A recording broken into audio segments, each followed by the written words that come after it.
Hey guys, OMG. I'm here on my lunch break. I filmed this morning in my car, and because my car was on at the time, it literally didn't go through the audio. So there's just a video of me talking, and it's just like, and then all of a sudden, I got my monthly visitor, and she hit me like a truck, and the cramps was starting crazy. I took 2 Tylenol. I'm not even hungry, so this is my lunch break because I just don't have an appetite. Coffee that I made myself though. Still sipping on that. It's an oat milk latte, by the way, because I have a latte machine now. Basically, this morning I was speaking about how in a couple days it's going to be someone's anniversary of their passing. Someone that I just really pretty much discovered last night. I heard her name before, but I never knew her story. And I wanted to talk about it because it brings about certain life lessons, and it makes me think about life and what life's purpose really is. So the person that I'm going to talk about briefly is Cheslie Kryst. I think that's how you pronounce her last name, Kryst. She was a model, a lawyer, a very accomplished individual. She did pro bono work. She was a track and field star at South Carolina. She accomplished so much. She was Miss USA, I think.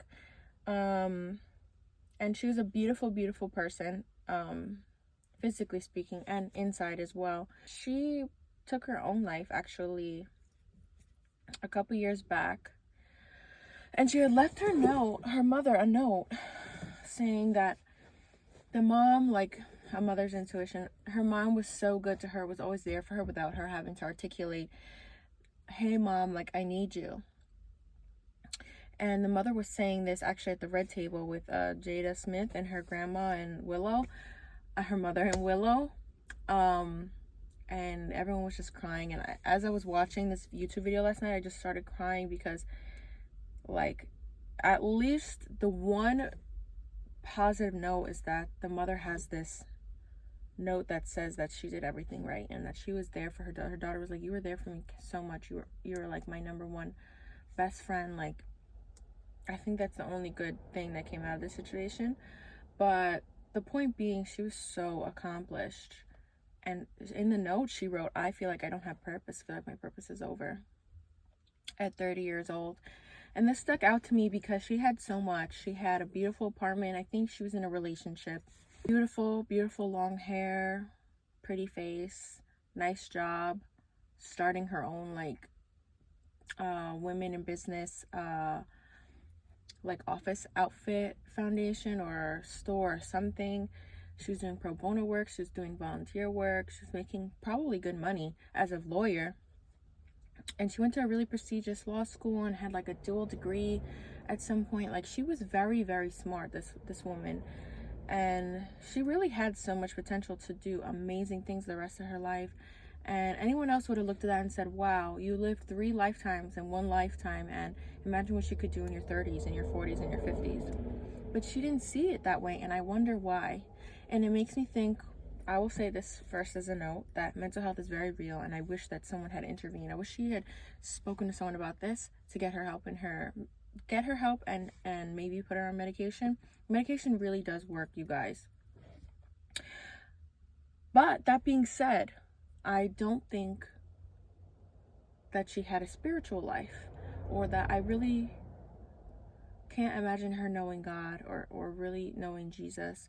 And that makes me sad, because had she known how much she was loved and how valuable she is, her outlook on life, I think, would have been a little bit different. And it definitely would have helped.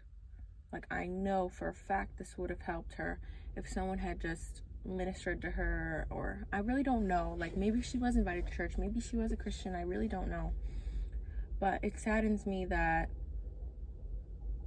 she had so much and felt she had nothing. Because in essence, what do we have if we don't have our own value, if we don't believe that God loves us, if we don't know the Lord? And that's really what I believe. And it's taking me a long time for me to say that, because I didn't always think that to be true. I really thought, to each his own, whatever you believe in, as long as you're happy or you're okay. But really, I don't think anything would have saved her from this. Even if she did become super spiritual or like new age, at the end of the day, she would have still been battling with this, one, because mental health is real, and two, because I genuinely don't think she had a relationship with the Lord. And that's really so, like, when you hear more testimonies about what God does in people's lives, it makes you realize that is like the missing key that so many people don't have. And material things will just never be enough. And I think it was a good reminder that the anniversary of that day is coming up January 30th. She's actually just turning 30 or something. So it's like interesting that she picked the 30th to do that.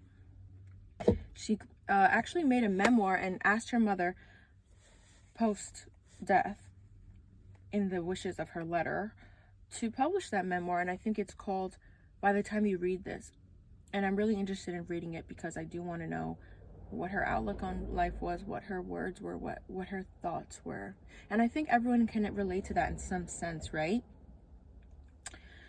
Feeling like you're looking for a purpose, feeling depressed or feeling anxious, like it's so normal. It's really so normal to feel those things, but it shouldn't be normal to go to this level and to do what she did and end it all. We should always seek help and feel comfortable to ask for help. It's like the bravest thing anyone can do. And also to like try to explore your spiritual life. Like, what are you missing? Is there somewhere you can go? Online, I recommend like Social Dallas. This is Christian, obviously, but that's obviously what I believe. So I suggest going to Social Dallas. I love his videos. The pastor's name is Robert Madu. Acts 28:19 Church with Pastor Philip Anthony Mitchell, I think. They just had an amazing testimony of like getting their church back after almost losing the building. And I also like Aisha Christina. I like her words of encouragement and her posts a lot.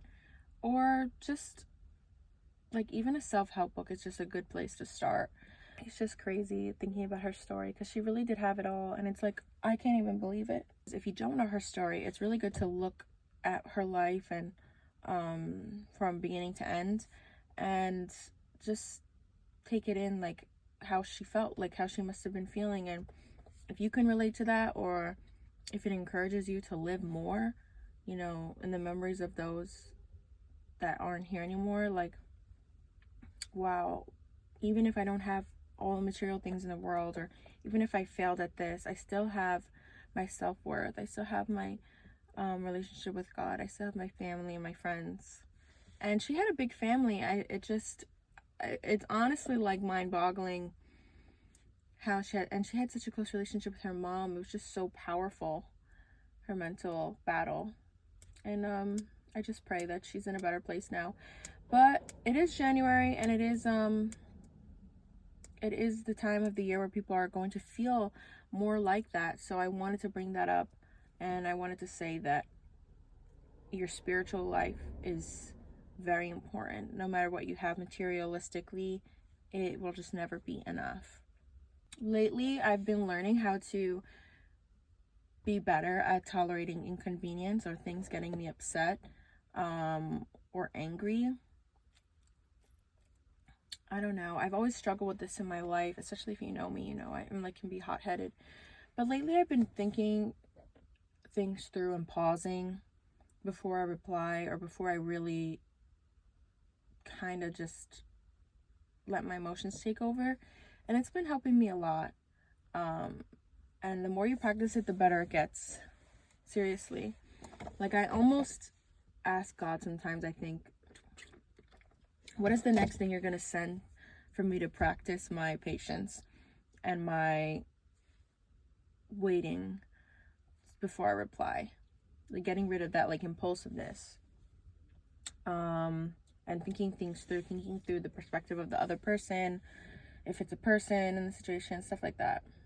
I'm almost like expecting more. I don't want it, but it's good practice, because in the moments that you need it, you need to have that like ability to keep your mouth shut and just let the emotions pass before you kind of respond to a situation. And that's across all areas of life. So what else am I gonna talk about? This week I've been feeling like my legs, my shins have been in pain, and I think it's because I've been overexerting myself physically. So I took off a little bit, like from my after work routines, and it's been feeling better. So that's your sign to always listen to your body, because it would literally felt like I was gonna get shin splints, or like my shins were fracturing, and we don't want that, because that would take even like twice as long to recover, and I really don't have that time. I'm running a marathon, literally a half marathon, and I'm doing a competition with my gym, but like in the beginning of the summer, so I'm preparing for that, and just going through with it no matter how I feel. It's a little bit scary, but it's good. Like, this is something that new for me. I'm pushing myself to do it, and I think it'll be fun, you know? I mean, why wouldn't it be fun? So that's kind of like how I try to look at things that scare me. How can I make this fun? Or how can I like make use of this? If it's something you're forced to do, like, I don't know, for work or something. I just wanted to talk about that mainly, besides like some small updates on me. But I hope you all have a great rest of your day. If you like this kind of content, or maybe you want to see me do more, like talk about people's stories more, because people's stories are so important to keep going and to like give us new perspectives on life. I can do that, and I can just go over things that I've been learning, or like advice that I have to give.